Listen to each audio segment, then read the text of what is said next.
Hey everyone, welcome to the Playback Podcast presented by CAR, your weekly podcast featuring America's favorite dancers, hosted by America's favorite road warriors. We are your hosts, Jocelyn, Kristin, and Julie, and today we are joined with the wonderful Miss Kristin Farina. Welcome, welcome. Hi guys, what's up? Thanks for having me. Of course. Kristin, I will just let everyone know to start off. Kristin Nurka, Kristin Farina. In the office, we call them by their last names. So I don't know what's going to happen today. We're going to say a bunch of names and hopefully you guys understand who we're talking about. Yeah. Yeah, it might get a little confusing, but it's fine. It's okay. It's okay. Yeah. Yeah. So Farina, let's just go with that. Okay. Farina and Nurka. Farina, you started with CAR. So you've had a long journey when it comes to your dance career. So let's go ahead and rewind back to the start. Where are you from and how did you begin your journey with dance? So I am originally from Wisconsin, super small town, Midwest vibes. I grew up as a competition dancer, studio kid, conventions, that whole thing. And yeah, I competed with CAR and Rainbow when I was growing up. And then when I turned 18 years old, I moved to Los Angeles to pursue dance as a professional career. I've been out here 6 years now. And it's really crazy what I've done in those 6 years. But it kind of did all start with this company, with CAR. Yeah. When I first moved to Los Angeles, I was like, I need to make money somehow, right? You know, dance doesn't pay the bills right away. It's hard. So I moved here and I was like, what is one thing that I can do that is still related to dance and what I love and that I have connections to? And it was actually from Toby. You know Toby? Yeah. So he was like my favorite backstage guy at the time at Rainbow, and I saw he posted that CAR was hiring for jobs, and I was like, perfect, I can do this. I'll be surrounded by the dance and competition scene. So I hit him up. He's like, here's all the information. I applied and started working for CAR. I worked for you guys for, I believe, like 2.5 years.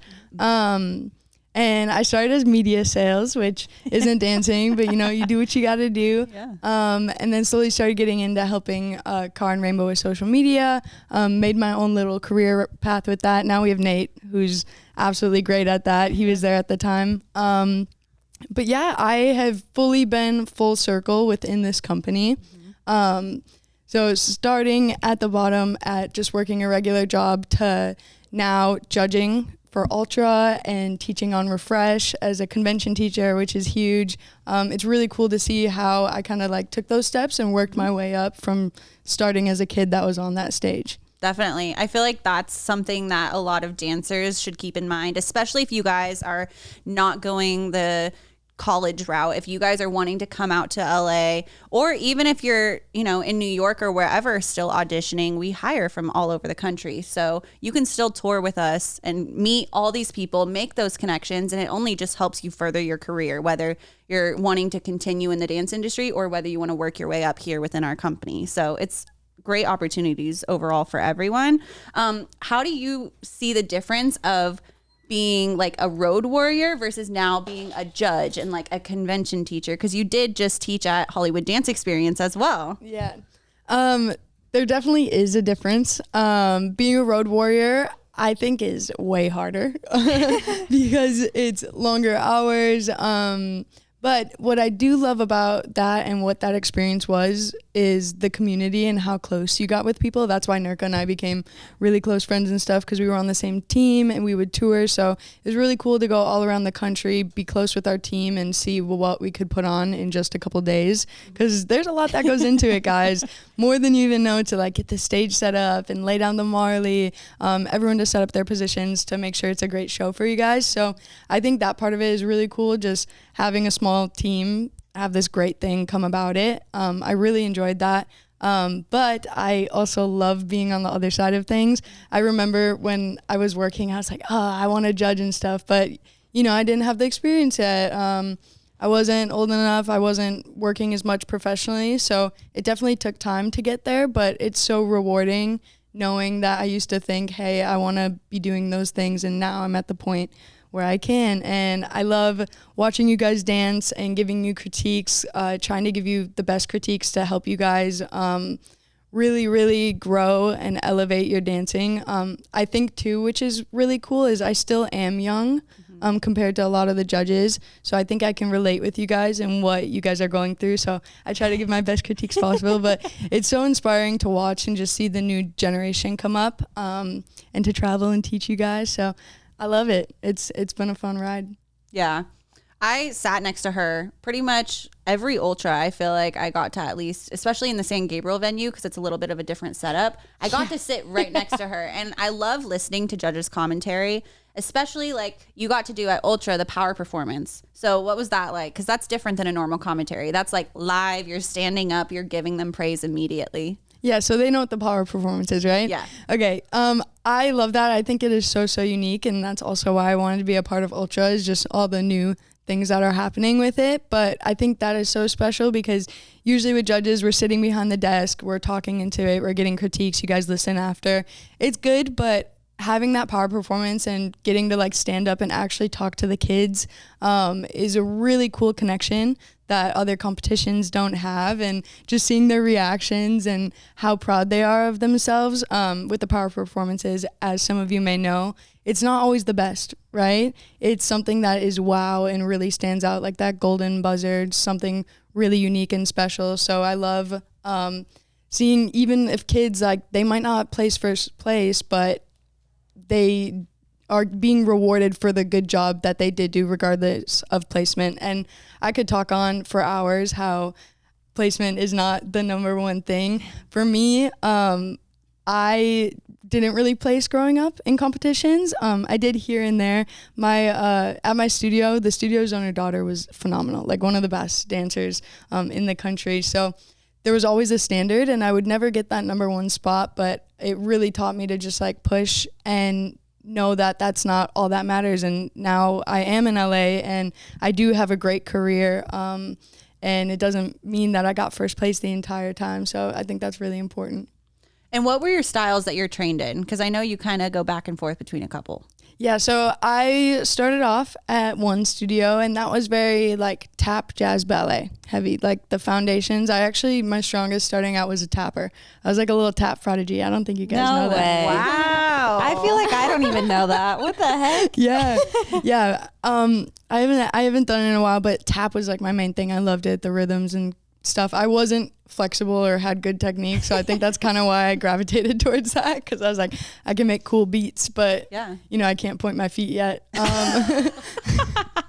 Tap shoes, you don't need that, they're just clunky, but so I started in that, and then when I was 15 years old, I actually switched to another studio just because with social media and just seeing what else is out there, I had never really been to a lot of competitions and conventions, and I definitely wanted to go that route. Wanted to start training in contemporary. So I switched studios, and then, that studio is very like contemporary heavy. Started getting a little bit more aware of like hip hop and other styles. So those were kind of the main ones, like the across the board things you train in. But when I moved to LA, so contemporary was my strongest for sure. Contemporary, lyrical, that kind of stuff.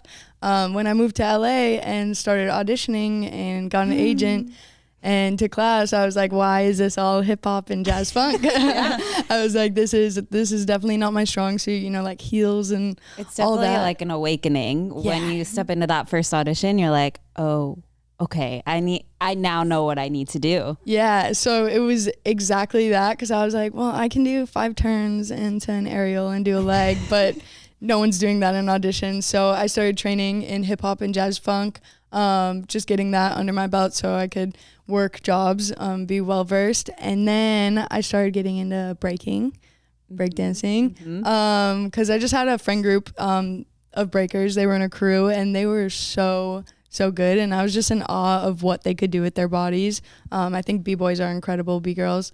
So I would like train with them at their sessions, and I would just try things. I've always been the fearless type, wanting to try new things. So I'd be there and I'd be like, hey, teach me that. And then I was like, how can I put these breaking things into contemporary? So I kind of made my own little style with that. That's pretty much it. I try to do it all, because you have to as a professional dancer. For sure. And at Hollywood Dance Experience, you did teach, but you also were in the parent room with Julie. Yeah, what's up, parents? So tell us all about that. What's up, Julie? Yeah, that was tight. She did a big segment on social media, which was really cool. I think the parents loved that. We had a lot of social media questions just directed towards me and Annie, and we can answer a few, but I mean, you know, social media queen over You here, kill it though. I see your videos. Yeah, she crushed it. She gave them amazing TikTok information. I think was like the best thing, because like that's the thing I have the least information about. So the TikTok stuff you touched on was tight. She made a really good point where she told them to take a trend, all the trendy stuff, you know, that everyone can do, but take the trend, and if you, since they are trained dancers, take it and make it a dance trend. Add extra things, add things that you can do that other people can't do, since you are a trained dancer. And I think that was really smart. That's cool. Yeah. I wanted to ask, with TikTok and all of that, you've grown quite a big following through TikTok.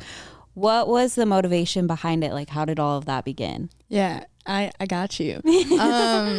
So it's crazy to be so involved with social media now, because I never really used to do it. I would help create things for social media, and I understood like how powerful it could be, but I wasn't really going after it for myself. But what changed that is, you know, pandemic, quarantine. I was like, hey, I need to make money again. And I needed to find a way that I could make money at home still doing what I loved. And social media was the answer for me. I had a friend that he was a beatboxer. He's really, really talented. That's cool. And he didn't live in LA yet, and he was talking to me and he was like, hey, I think I want to move to LA, you know, chase my dream. And I'm all for that. I was like, absolutely, like I will help you as much as I possibly can. I told him, you can stay on my couch for 2 weeks, stay at my place. I'll introduce you to a bunch of people I know, dancers, musicians, people that can help you. And then after 2 weeks, figure it out and run from there. And he did, and I helped him, and I love helping people like that. And he moved out after, moved to LA, started doing his thing, was posting a lot on social media, and in 6 months, he grew to 50 million followers. Wow. He's one of my the biggest gosh. TikTokers ever. Wow. That's crazy. And wait, what's his name? Spencer X. Okay. Yes. Okay, Yeah. Spencer. He's incredible, and he worked so hard for it, and I saw his grind, and I just saw the progress of what he was doing, and you know, it definitely benefited him not only with his career but financially. So I saw what he did, and I was like, well, if my friend Spencer can do that, like I want to try it, you know? Yeah. So I had nothing but time when I was at home, and I started really taking it seriously and figuring it out along the way. I was posting about like 3 times a day for 2 months straight. Dang. Wasn't getting any views. I was like, okay, this isn't working. But if there's anything I know in life is if you are consistent with something and work hard at it, it's going to happen eventually. Yeah. Dance stuff, it took a long time for me to start booking jobs, but it eventually works out. Same thing with social media. I was like, if I keep posting and I really grind on this, there's no way it's not going to work. So yeah, after about doing that consistently for like 2.5 months, I got my first viral video. Hey, let's go. It got 20 million views. And exactly what Julie was saying is I took a trend that was just like, it was a stupid little sound, and the little dance to it was so easy, like literally just like body rolls. And I added a slow motion backflip. Cool. With it. It was like the beginning trend, and then it was like, boom, backflip, because I was trained in that, and I was like, that's something cool I can add to it. Boom, 20 million views.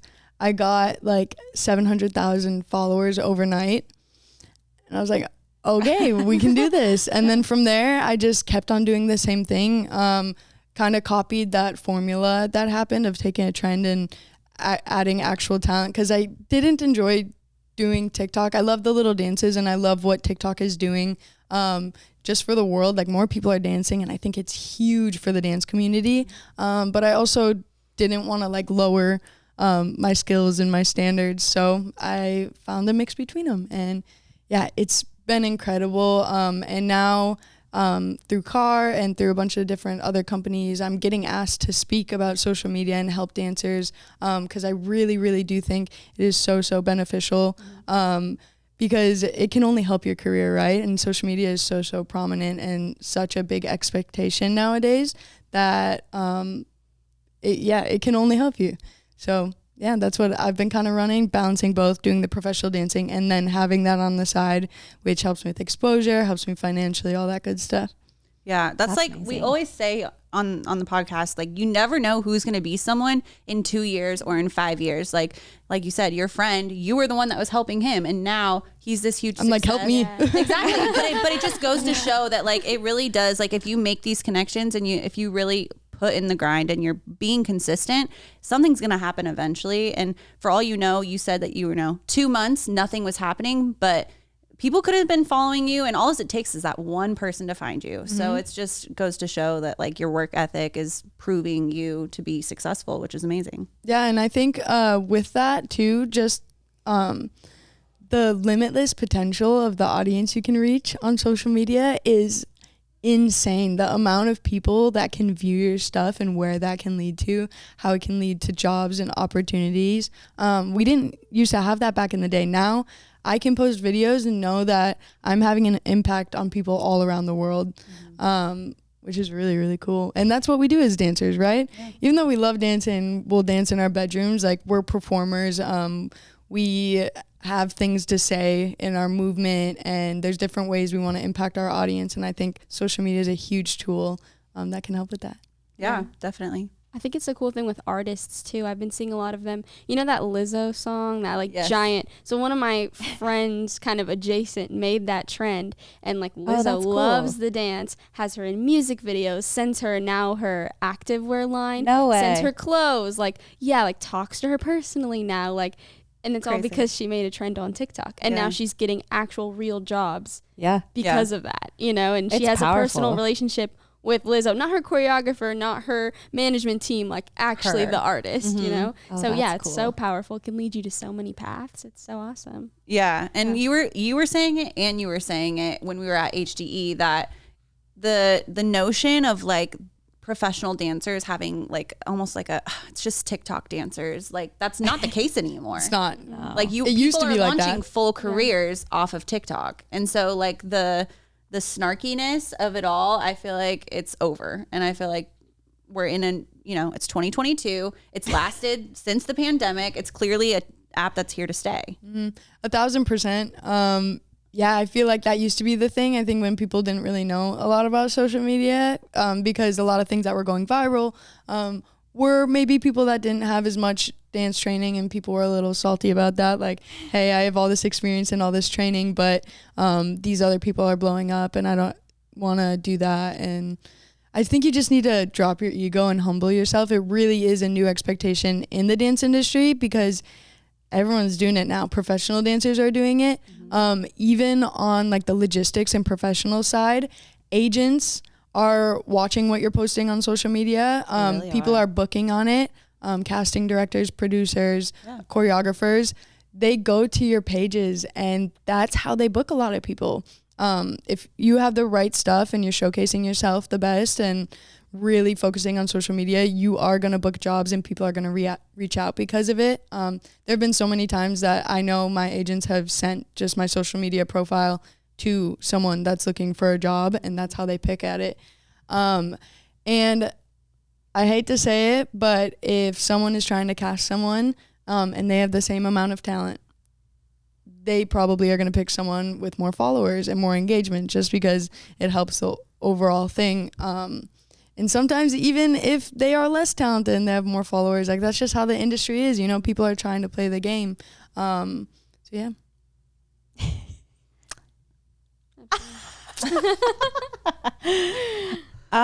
Get posting.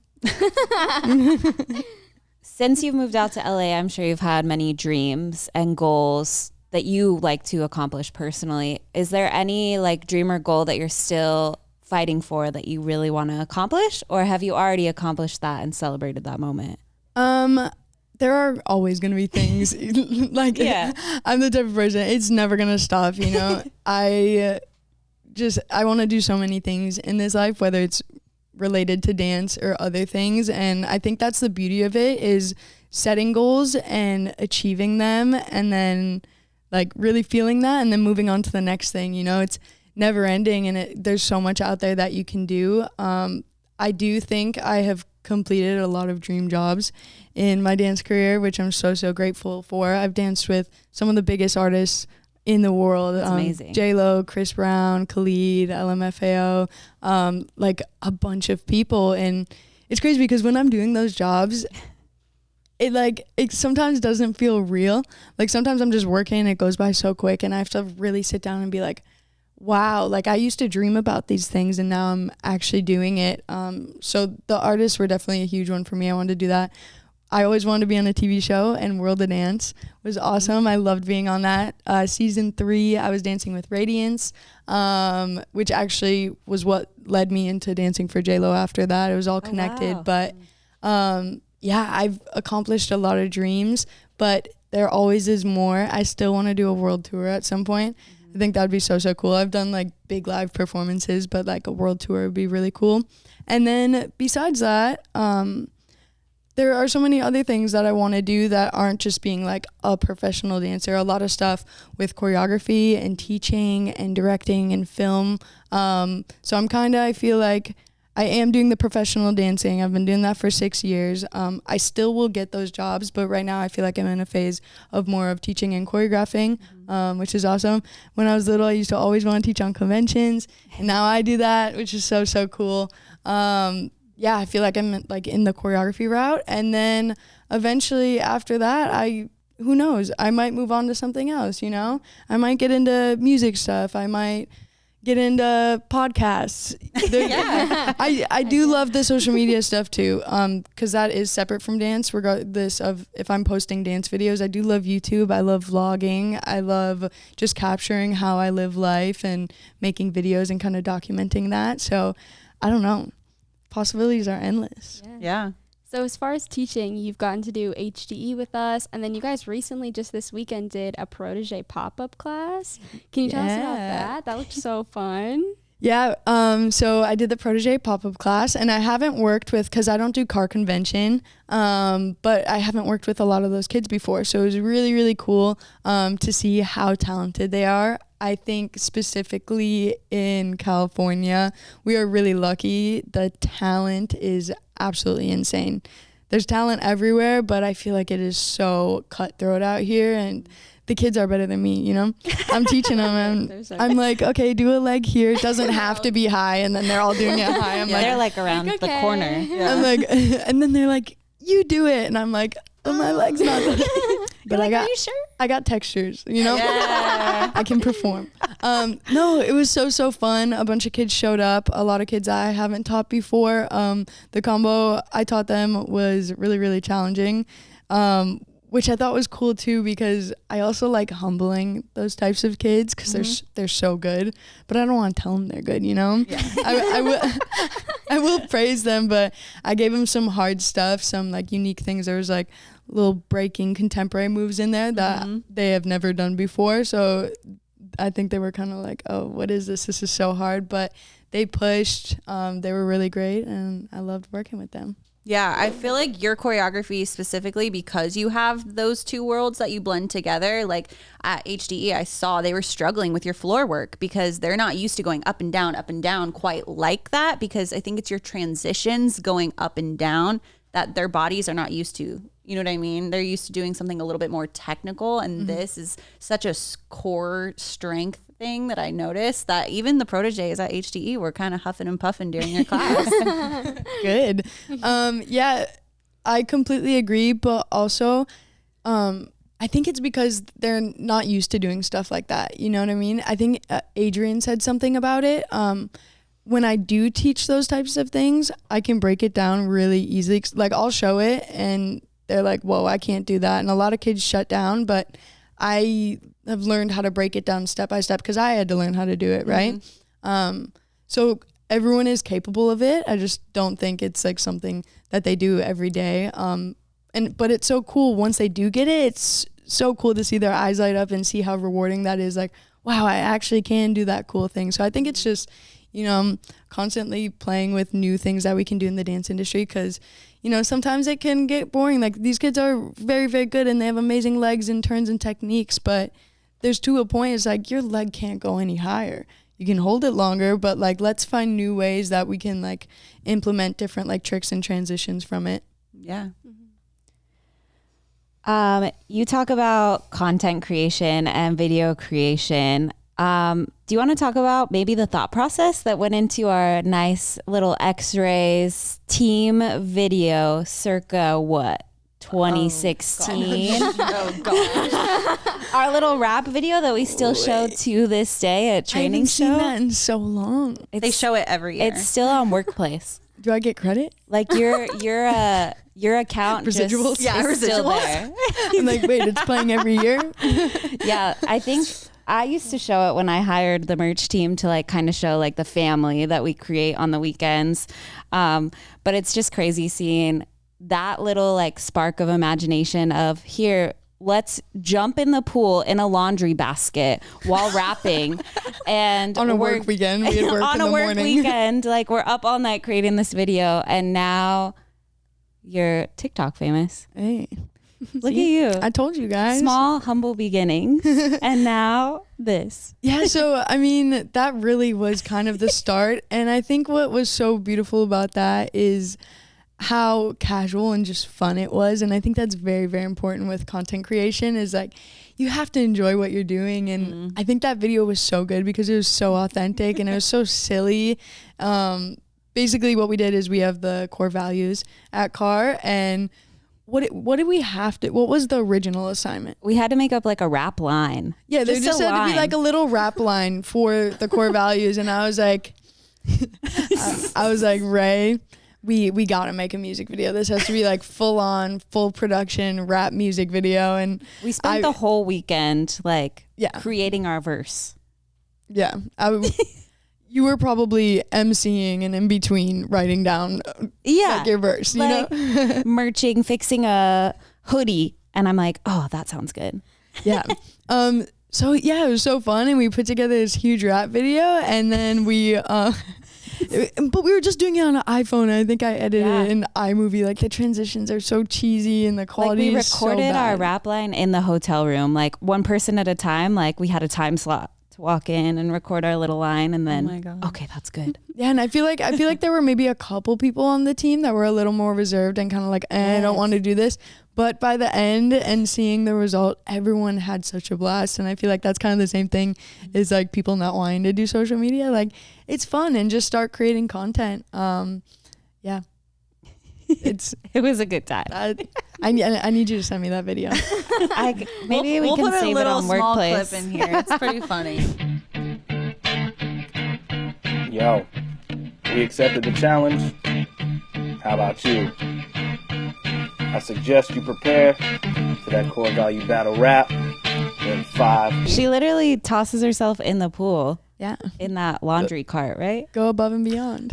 But that just goes to show, you were saying like you really just kind of taught yourself along the way, and you can't rely on other people to show you the ropes essentially. And so the fact that you're like just starting off on iMovie on your phone, and now I'm sure you have different softwares and effects and all those things. So it's just, and I obviously don't know that much about it either, but like for DAC stuff as well, like I'm trying to get a little bit more just versed in the social media world because it is so changing, I feel like. So how do you keep up with, like you said, you were on TikTok, but how do you go from TikTok to Instagram and kind of back and forth? Like, do you do all same content across everything, or do you kind of tailor it based on the app?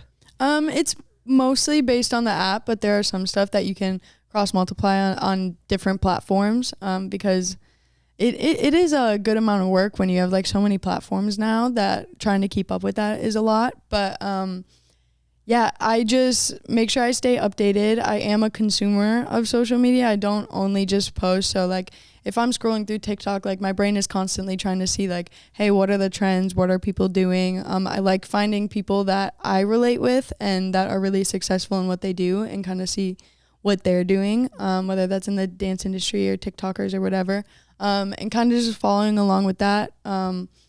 TikTok is very, very trend based, as we know. So that's more of an easy one, because you can see the trends and, you know, add your own little flair to it. But I also think it's cool to kind of go out there and try to make your own trends and see what you can do with that, still making original content because you never know what gets picked up. Instagram's a little bit different. I treat Instagram more as like my professional platform. I made up this term called digital resume, and that's what I associate to my Instagram, because I know when my agents or when choreographers or other dancers are going to my page, that's what they're going to go to. I don't think they're going to go to my TikTok to see my dance skills. Instagram's the main one. So I always make sure, I have my headshots on there and like the little highlights. I have professional videos showcasing all the different skill sets I have, not just one style. I have contemporary, I have hip hop, I have a bunch of different stuff on there.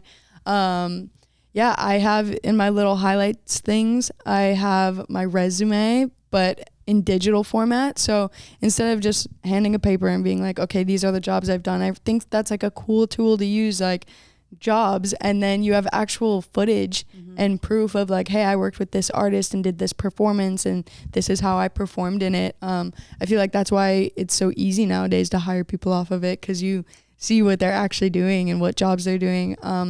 So Instagram is definitely my more professional one, and then YouTube I don't post on as much. But that one's more about like less videos, higher quality content, consistency with that. If you're going to post the same day every week or the same day every month. Just trying to figure out the algorithms. But for YouTube, for me, I like doing more vloggy stuff, more long content, more like concept videos, that type of thing. So each platform really has kind of their own little section. TikTok's shorter videos, Instagram's like that medium range, and YouTube is the long one.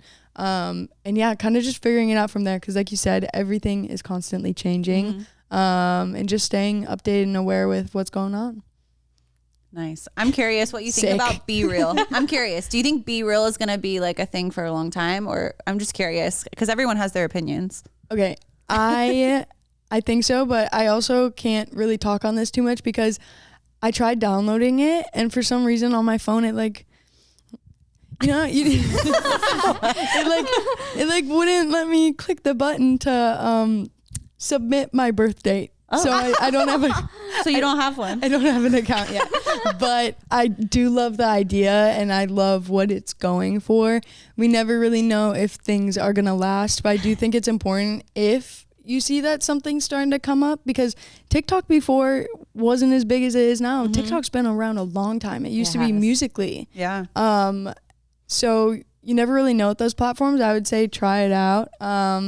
And if it has success, then you're already right there and you're ahead of the curve. But I do love that concept of being real with it and just taking a picture anywhere you are. Yeah.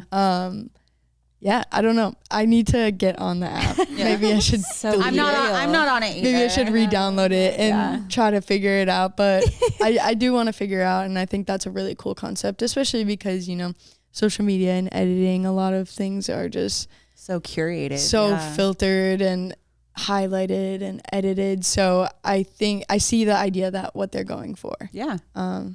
Could be really cool. Do you have one, Julie? Yeah. Do you post every single day when the time comes up? I don't have one. Oh, no. you don't either? I've never. She's so young and cool. I thought you 1,000%. I always so young and cool. No, I always say that Julie keeps me like young and like in the know. Like I'm just like, I feel like a grandma, and I feel like she always is just like, no, like even the butterfly pants you wore last week. I'm like, I could never. I could never. She's trendy. She's so cool and trendy. So cute. So why don't you have a B-Reel? I don't know. I just never downloaded it, and it started like happening in the company like early in the season. Yes. I don't know. I was kind of like, I didn't jump lame. on it. I felt like no one was doing it, and I was like, oh, that's lame. I didn't jump on it. But now all the kids are doing it, and I Yes. see it everywhere on social media. Yeah, It's cool. I don't know. I was at a birthday dinner. Should we all do it? Should we all commit? Should we all? I was gonna say. I already have one. Oh yeah, I forgot. Okay. I got I was at a birthday dinner, and one of our coworkers was there, and she was like, "It's Be Real time. It's Be Real," and we had to like stop and like take a photo, and I was like, "What is this?" And she was like, "You have to download it." She took my phone, downloaded it, made me an account. So that's why I have one. And I hate getting notifications. So I don't think it's, I don't know. We'll see. The only thing I will say, I think it's so fun and, take a photo where you're at right now, but I don't know how as an app and as a company they can like elevate that. Right. Yeah. Because where can that go? other platforms, you can create content, like you can dance, like make It's videos. not super creative. Yeah, you can be really creative with it. That they can't be like, oh, it's Be Real time, make a 30-second concept video partner. Yeah. Like, Yeah. It's just a photo. I mean, it's just a photo. Like, And I don't isn't it know. hard to like find people? Like it's just supposed to be like your contacts or your friends. Yeah. Right, Like, yeah. It's not like you're following like it's J-Lo not like a on money Be Real, maker. you know? Right. Like you're not But they following. might, like it might turn into Yeah, that, and it that's might be true. like they have a story element, and they might have like an actual profile element. Or I think, in my opinion, I think Instagram's just going to come out with like something A Be like Real it. feature. Yeah. Instagram Because is good at stories, that. because Yeah. like didn't Snapchat have stories first, Instagram and then didn't have stories, and Exactly. then Reels. Now you have. yeah, I'm just like, I don't think Instagram's gonna let, She's calling especially it. with how That's TikTok good. has rise. I feel like they have good. beef. Yeah. yeah, they definitely do. They're little copycats. And Be Real has some like bugs in it too. Sometimes it'll say course. it's time to be real, and you open it and not time. it's not time to be real. It's not real. And I'm like, It's time to be fake. It's not time. I'm like, all right, well, We should make Be Fake. let's do it. No, but I do think what I could kind of see Be Real turning into, where I see value from like a business standpoint, would be more so for like monetizing and for like creators and celebrities, because I would be interested, like, I pick my favorite celebrities. I'm like, what is Justin Bieber doing right now? Be Real. Like, I think that it's kind of cool in that way. Yeah. And it also is cool to see your friends, but as like a content creation platform. Yeah. That's true. Like they have to subscribe and like pay monthly to get access to like your Be Real, you know? Yeah. So Yeah. Because it's more intimate. Yeah. Yeah. I think that'd be really Idea. cool. Like, what is this person doing at this exact Right. moment? If I you think see that Justin would be Bieber really in his fun. mansion and he's just like hanging out. Like, you can see like both sides. Yeah. Like, that'd be tight. Okay, enough talking. We don't want to give away our ideas. Someone's gonna take We're it. going on Shark Tank. Don't come for us. We're gonna patent it. We're gonna get all the licensing. All right. Well, you want to get into this and that? Yeah, let's do it. What? Okay. It's like this or that. It's just a fun little game. Okay. Like a little game, like a little fun. I love games. A little fun. Competition or convention? Convention. Props or no props? No props. Ooh. One song or mixes? Depends on the style. One song. One song. Coffee or tea? Coffee. Early bird or night owl? Night owl. Road trip or airplane? Road trip. Very good. Red Bull or Celsius? She just died. Yerba mate. Oh. Go smack. Wow. Never had one. Never Good. either. It's so I don't really like tea, but it is Neither. like a tea energy drink. Okay. Okay. But I really enjoy it, and I Does feel it like give you energy? the energy is really clean. You know what I mean? Oh. Like it's more natural Yeah. and like Oh, because you know, you you live just- in LA. it's not so like- all natural, like you- Erewhon? Were you at Erewhon? sorry, I'm Whole keto. Foods. Yeah, I don't do energy drinks that have sugar.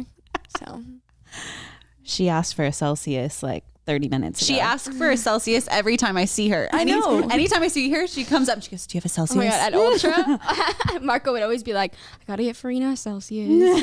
what? We know. Talking behind my back? No, we just prepared. We like you to be on your A game, so we know we gotta have a Celsius for you. in Arizona when my mom just brought Dutch Bros. That was the best ever. Oh That's yeah, we were on clutch. that together. That's probably my favorite energy drink ever. so They're Rebels. Yes. So good. With the syrup. Yeah.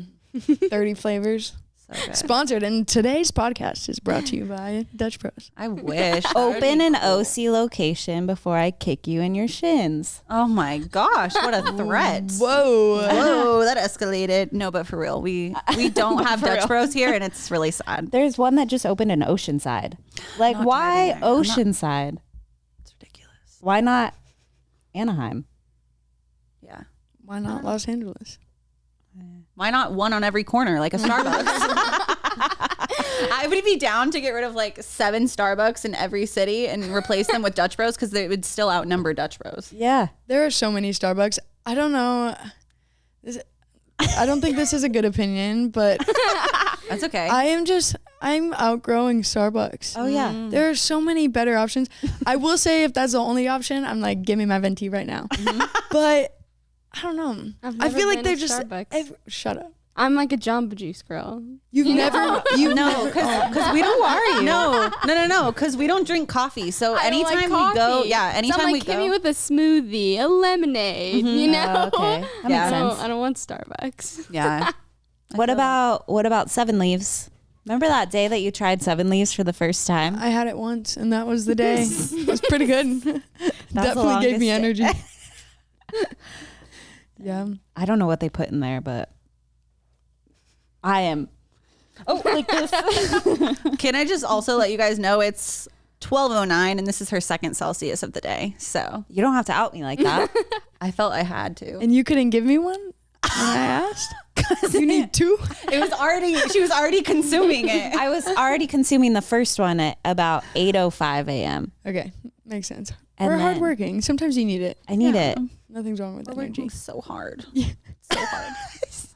All right. Well, Farina, Yes. is there anything you would like to say to our watchers, our listeners? Our watchers, our viewers. Our viewers, thank you. Oh my gosh. There's a fruit fly flying around. I just saw it. Okay, they are getting. I think they've had too much Celsius, so I'm just gonna lead this podcast. Hello, I am your host, Kristin. I think just before we go, I think it's just so important that you guys know that all of your training and hard work that you put in is worth it, and that you can have a career in dance and do what you love. I know a lot of people, you know, whether it's your parents or people around you, want you to maybe go to college and study something else or don't really view dance as a career. But coming from experience and just being with the people I'm surrounded by, it definitely is possible.